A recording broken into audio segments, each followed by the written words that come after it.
So I will go ahead and get started. I actually wanted to create a poll.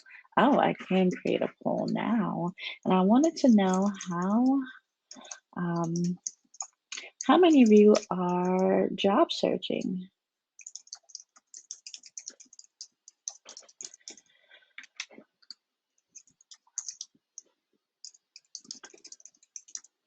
So I'm just going to create this poll. Just want to get an idea of who's all in the room. What are you trying to get from the talk to see if you all job searching or if you're just, interested in learning about the talk. Got it. Not sure if the company you're with is going to stay afloat. So I know during COVID time, hopefully none of us were affected by COVID, but if you were, kind of put you in a situation where you had to look for another position, right? So I hope this talk helps with keeping us all on our feet to,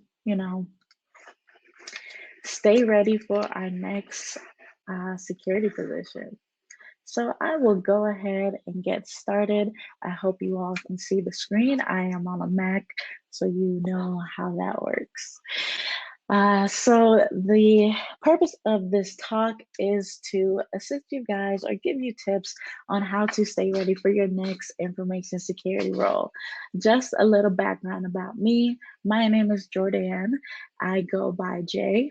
I of Cybersecurity Group, which is a consulting group, cybersecurity consulting group, which really specializes in GRC. So that's governance, risk, and compliance. So that's risk assessment, anything with data privacy, things like that.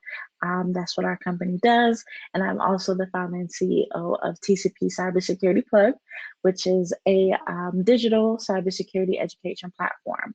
So the goal of that platform is to help educate those looking to transition into security.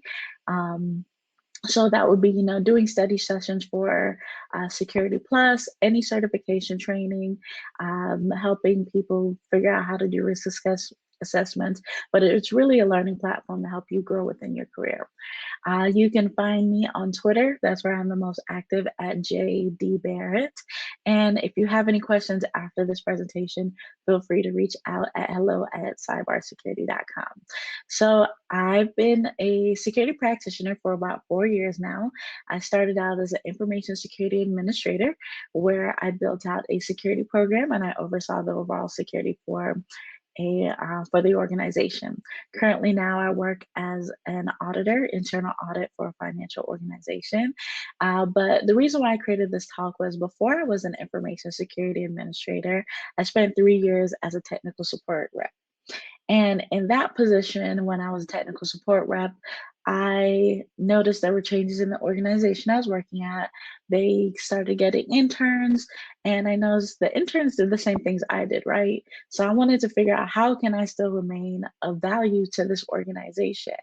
So my job review came up. When my job review came up, I went to my manager and say, "Hey, what can I do?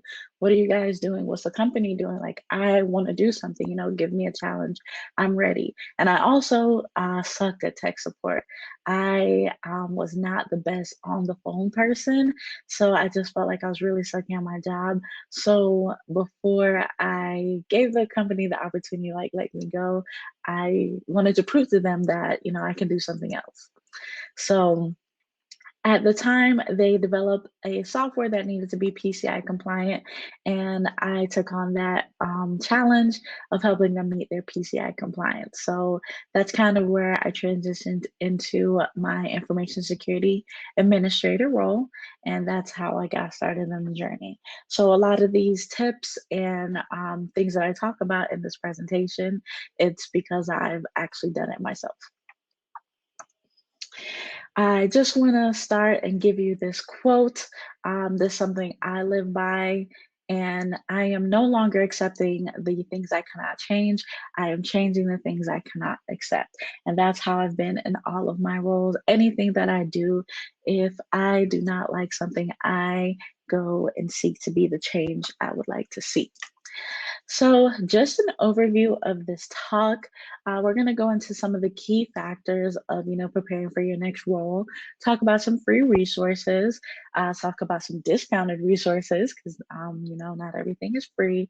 And I feel like the most important thing about looking for your next role is the soft skills. So now we're going to go into those key factors, right?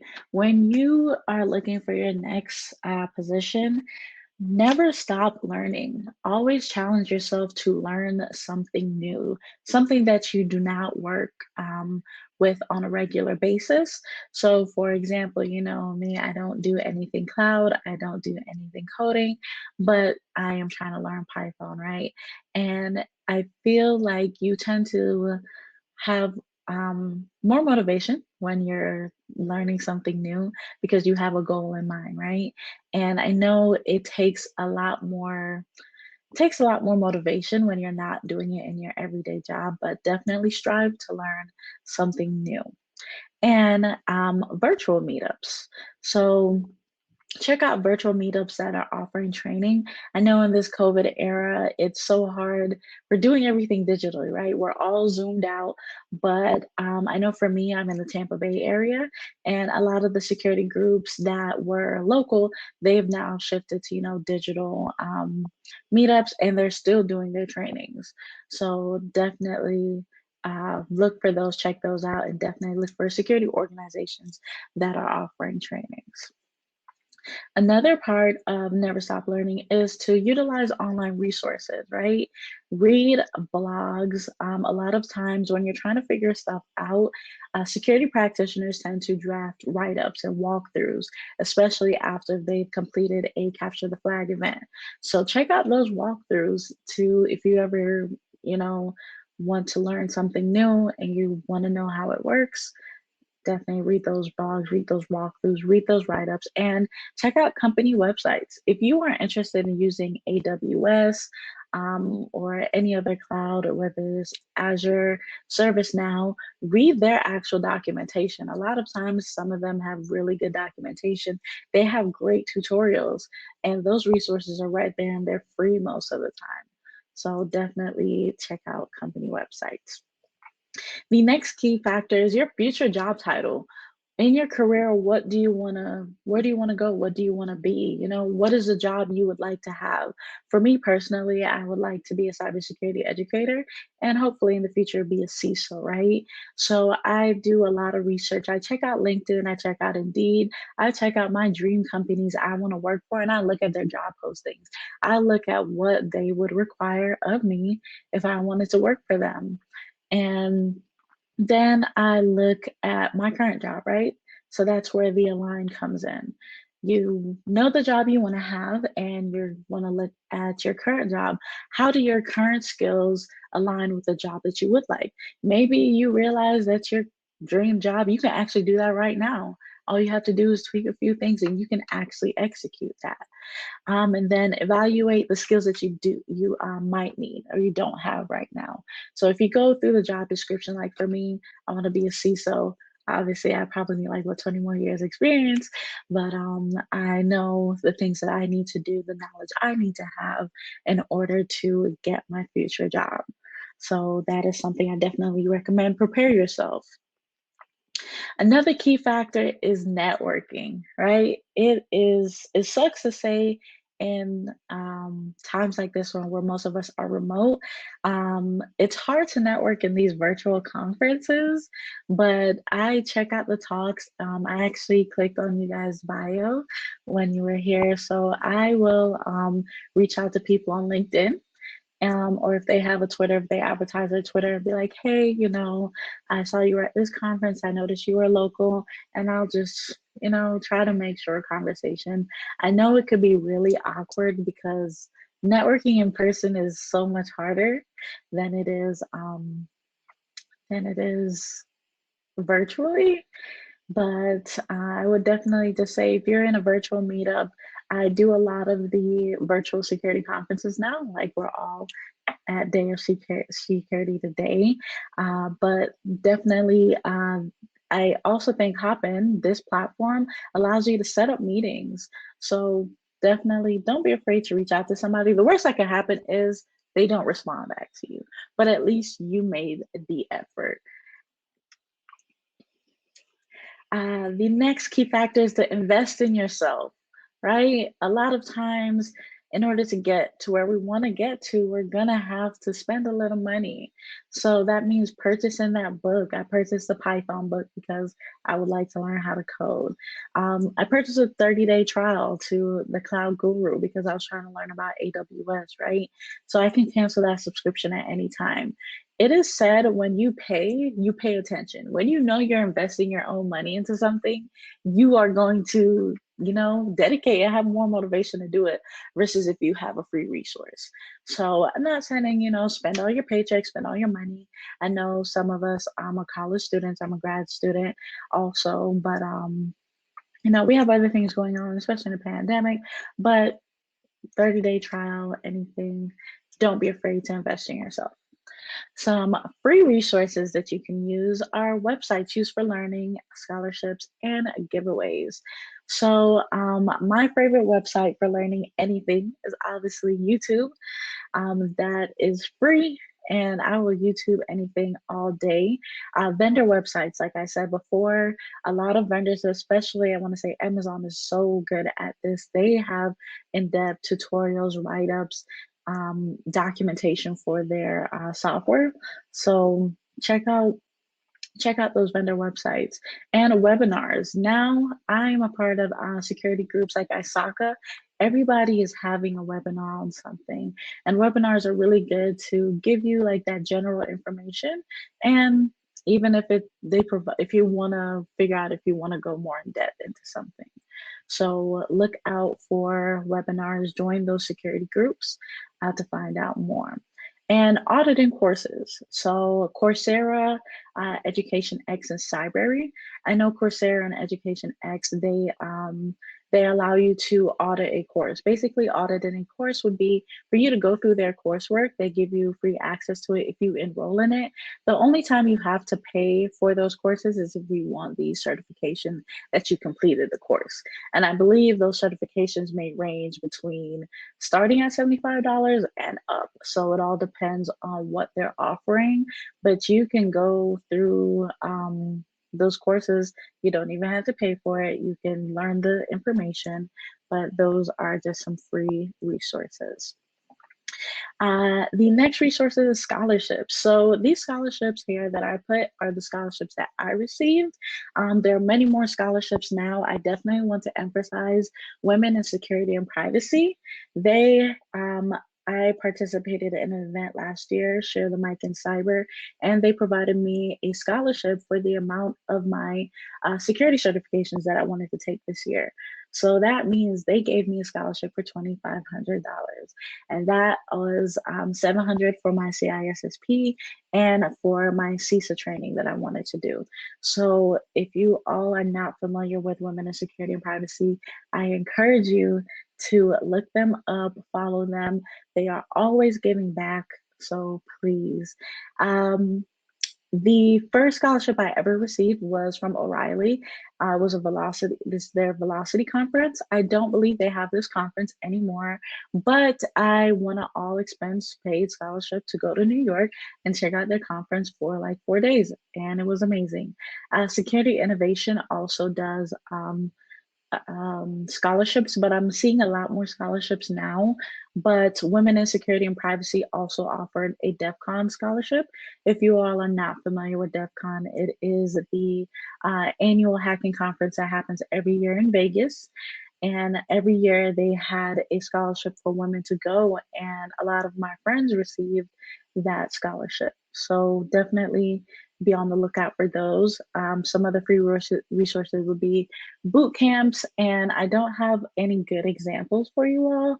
The boot camps I did have were either no longer in motion anymore, so I did not want to include them. And then apprenticeships, these are something new. I know the companies like Twitter, LinkedIn, and I want to say Pinterest now offer apprenticeships. So it's a way to get It's a way to get experience in the field. So definitely look into those. Giveaways. Giveaways are a big thing. Oftentimes, when conferences, in person conferences were a thing, conference tickets were a giveaway and free books were a giveaway. I do not see them as much now, but people still give away, Security Plus vouchers. If any of you are familiar with Kirsten Brager, she has a she has a website and she also has a email marketing. I want to say it's a newsletter. That's the word I'm looking for, a newsletter. She has a newsletter and she recently gave away, I believe, 2 Security Plus vouchers. So there's always opportunity for giveaways, guys. Get into these free resources. And a lot of times I've found those free resources using social media. Use your social media. Let people know what you are trying to do. I'm studying for this. A lot of times they will say, hey, I'm having this giveaway, or hey, I took this course. I have these study materials. Definitely use your discretion. You don't want to bother anybody. You don't want to, disrespect anyone, but definitely utilize your social media and look out for those free giveaways. Some discounted resources would be volunteering, reasonably priced online learning, and grants. So, volunteering, like I said, this is just from my experience. So, I've taken 2 SANS courses, and if any of you all know SANS, those courses can be up to $10,000, and they start as low as, I want to say, probably $3,000. Every time I've taken a SANS course, because I worked for an organization that did not pay for training, I did their work study program. Their work study program allows you to volunteer for their conference and you get to take their class as a student would for a reduced amount. I believe that amount now is $2,500, but you get the entire class and the exam attempt. So if that is SANS course is something you want to do, your organization has a budget, you can still get them to pay for it. Or if you're coming out of pocket like I did, definitely a way to go. Besides conferences, when I used to do them in person, I would volunteer at them so that I would be able to go for free. So I was giving back and I also got to check out the really cool sessions. So definitely look into volunteering.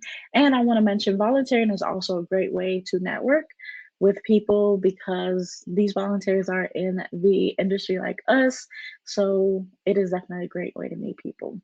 Um, Online resources for discounted resources would be Udemy. Udemy is always having a sale, so definitely get those courses for the $10. That is a great investment. Nothing too hefty.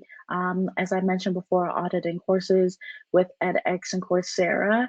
So oftentimes you can audit the course for free, but if you want the certification or if you want to get more in-depth, I believe sometimes some of their lessons are free up to a certain point, then you would just have to pay the $75, $100 to advance.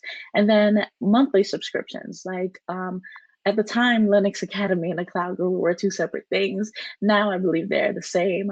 And then plural sites. So definitely invest in those monthly subscriptions if you are interested in learning something new. Grants.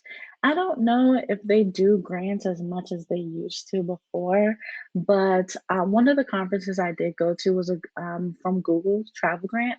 So Google has a program. They still have their programs for travel grants. Now I believe it's just for the admission of the conference virtually. So at the time, Google gave me $500 to go to a security conference. They have the application, you just fill it in for the conference that you would like to go to. I believe the last time I checked, they only had one conference up there, but I know they still do these. At the time, there was a lot of boot camp grants. So Code Fellows, Flatiron, Hacker Reactor, Per Scholars, they had grants that, especially for women, diversity and inclusion grants for people to win and check out their programs. So now we're getting to the best part of the presentation, those soft skills, right? These soft skills for getting your new position. I know I mentioned a lot about learning, networking. That sounds like a lot. However, I do not want you all to burn yourself out, right? Don't do a million things at once, especially if you have a hard job currently right now. Please make sure to avoid burnout. Have hobbies outside of your profession, right? As much as it would sound amazing if I told you I did security in my sleep, but I don't. So exercising, making sure you exercise, even that's 30 minutes walking outside.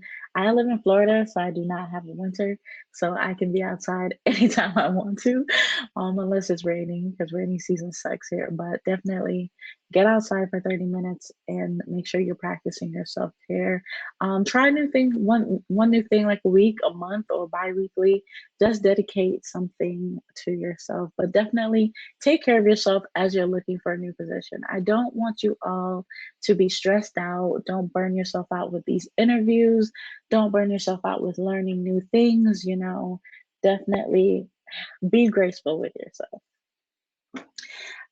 Books, read books that relate to the security industry that can assist you in your career. So, communication, emotional intelligence, social engineering. A lot of books I read when I was trying to transition was emotional intelligence, right? So, definitely working on my communication skills and understanding other people because, how I will come off to people. So definitely recommend some books, writing, blogs. I definitely encourage you all to start your own blog, start your own website, put your own self out there. When you Google my name, most likely you'll see my website. Doesn't have much on it, but I do get a lot of people that reached out to me because they said, I put your name in Google, I saw your website, and I found you on LinkedIn. They sent me an email. So I definitely encourage you to create your own blog, creator, write your own white papers, write ups. If you are, especially if you're just getting started in security, if you're learning new things and you want to definitely prove to organizations that you know what you're doing, do a write up. Write up what you're learning, how you did it, so they can understand your thought process. I'm a big advocate for advocating for yourself. Speaking definitely is one of the hardest things. That is me in the mirror before my talks. I'm talking to myself, but definitely practice your speaking. Read out loud, practice in the mirror. Toastmasters. Toastmasters was an in person thing. I'm not sure if they've been virtual now, but Toastmasters is definitely an amazing group of people that come together. There are professionals to help you and assist you with public speaking. As you can see, I said a lot in my presentation, so I should definitely check out Toastmasters, but definitely work on your speaking skills and study what you're talking about, right? Be confident in what you're talking about so that the audience can definitely engage in you and what you're saying. A lot of times when we're interviewing, I've been told, I didn't get the job because I didn't sound confident in what I was saying. So have confidence and study that you know what you're talking about so that you can get that next position. And one of the major things is time management. Find out where you're wasting your time, right? A lot of times I feel like, especially now that we're stuck in the house, I find myself doom scrolling on social media. It's like you're scrolling and not really paying attention to what's on the social media, but it's just occupying your time, right? And Netflix will always be my favorite time waster. And so definitely manage that time, set time limits. So the 45, 15-minute rule, I have a thing where I make sure I'm focusing for 45 minutes. My phone is on do not disturb. And then I give myself a 15-minute break to, check out, doom scroll on social media or, take a break, eat, whatever. Develop a routine. Develop a routine that you can sustain. I know it's kind of hard now in such unpredictable times to set a routine. But definitely set a routine, stick to that routine. That will definitely help. Delegate tasks. If there's a task that you don't have to do that you can automate or something else, like for me, if I could, just get a chef, that's my favorite task to delegate. But currently right now it's just eating out. So I love delegating that task. And remember, your time belongs to you. So whatever you're investing your time in is what you're going to get the results of, right? So I definitely encourage everyone to practice time management and passion. I feel like this can be overused so much, but definitely having a passion. When you have a passion for security, or whatever you're doing, make sure you have that discipline because there's going to be time that you're going to have a lack of motivation and life hits you hard, especially in times like this, unpredictable times. Family members are getting sick, you're getting sick, you know, things are out of your control. A lot of times what got me through is having that discipline. I wasn't feeling good today, but I'm going to force myself to sit down to do this homework, right? So definitely have discipline. Volunteer. So I definitely try to volunteer as much as I can. I used to in person, I haven't so much now because I'm getting zoomed out. Like I said, I'm at the computer 8 hours a day, I'm home 8 hours a day, but I definitely encourage you all to volunteer and projects. Work on your own personal projects, develop your skills, my goal with learning Python is to have my own smart mirror, but I've been saying that for the past 3 years, so we'll see how that goes. But have your own passion projects that motivate you to learn new things that will also help you in your career. So now we're at the wrap up, and just want to remind you all to never stop learning, especially in security. You will always be learning something new. There's always a breach. Security is always evolving. Invest in yourself, whether that is actual money or the time. My favorite investment is time, being disciplined. I have a lot going on all the time. So definitely investing the time into my future. Take care of yourself. Make sure you are taking care of yourself. Do not burn yourself out, especially not for your career, your job, and make sure you network. I hope that you reach out to someone today in this conference and send them a quick note. If I'm one of those people, no problem, but definitely please network. So now I'm going to check the chat. I know my time is coming up here. So I'm gonna see the chat. I want to see if I can see the results of this poll. Um, how much time do I have? Oh, I have like 2 minutes. Let's see. You dislike tech support. I disliked it. How do you evaluate the skills you have and look at your dream job if you're new to this whole industry? I feel like it doesn't matter if you're new to the industry, your skills are always transferable. I would have to be more in detail. So if you can ping me after, but your skills are always transferable in some way, shape, or form. And remember, there's multiple things to do in security. So don't think they won't ever relate. Um, Agreed, sir. Thank you, Jordan. This is great information. Thank you all. I'm glad that it was of value to you. I'm sorry I started so late. Um, but if you have any questions, Twitter is the best way to find me. I'm gonna type it here. I am always active on it, and if I don't have the answer for you, I know somebody that does. If you need a free resource, if you're studying for anything, please let me know. Thank you guys for checking out my session. I really appreciate it.